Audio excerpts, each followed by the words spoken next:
Hello everyone, I'm back with another sort of interesting video. So I recently did a torso swap on this dolly right here. So this is my 1994 cut and style Barbie.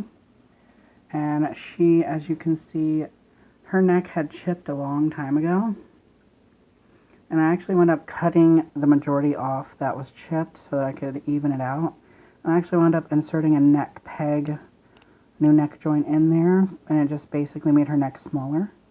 But I decided I was done with that. I wanted her to have her original neck back.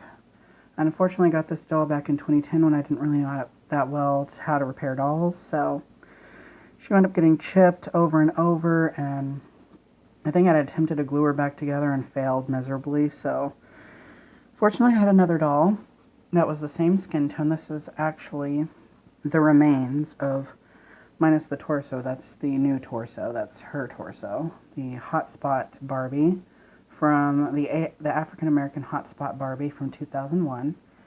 So unfortunately, here's the legs. This is the part that I couldn't salvage because the legs are really tacky and sticky, and I've washed them numerous times. They're utter garbage. They can't be used. So I decided to harvest what parts I could.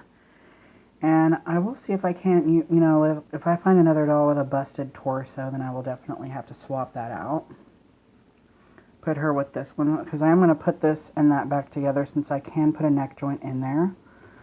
But yeah, I wouldn't recommend trying to do this yourself. I will see if I can't make a tutorial on how to do this, but it's very risky. You could potentially permanently damage your doll.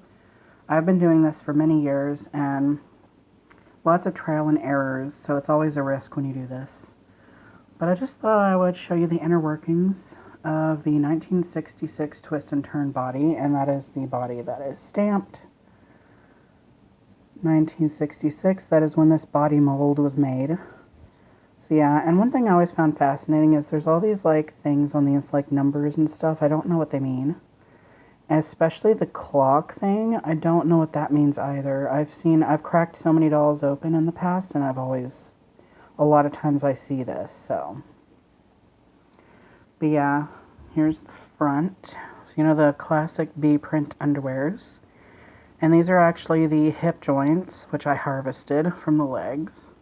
So basically I cut this, peeled it back, and this is the portion right here that is usually sticking out of the leg. So I basically pushed on that, and the flat side popped right out, and I was able to harvest that, but the leg is useless. So yeah, and that's how the inner workings of that are.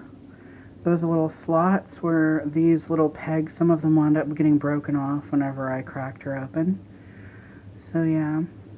And there's little pegs go in there. They put chemicals on those, and then they insert the torso back together, and those insert into those.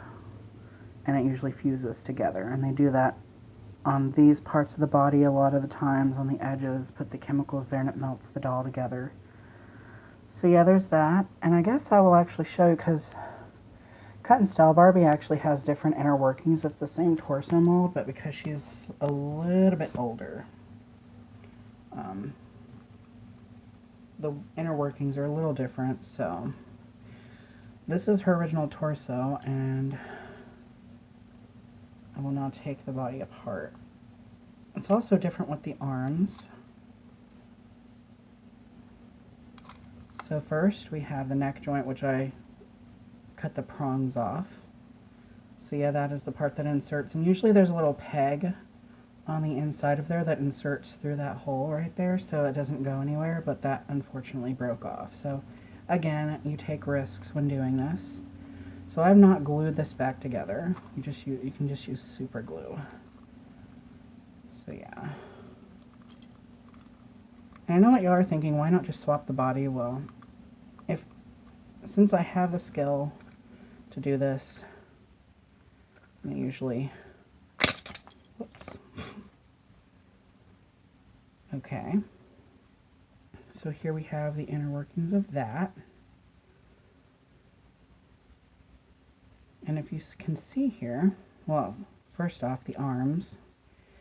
I'm not sure if all cut and style Barbies have this, but there's this weird little, like, you know, on like a ship or something, or like a boat, there will be that thing that you turn. That's what that looks like to me.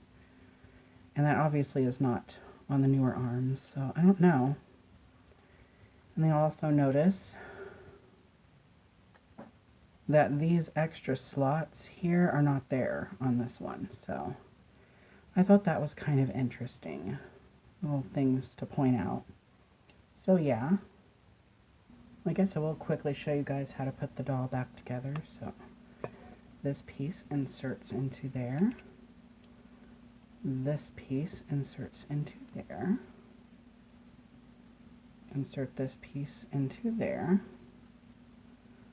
And then you find your neck joint and put that back in there. And then you close the doll back up, put her head back on. So anyhow, that is that little interesting video that I wanted to show you guys. So anyhow, thank you guys for watching. I hope you found this video interesting. More videos to come, and remember to stay true to you.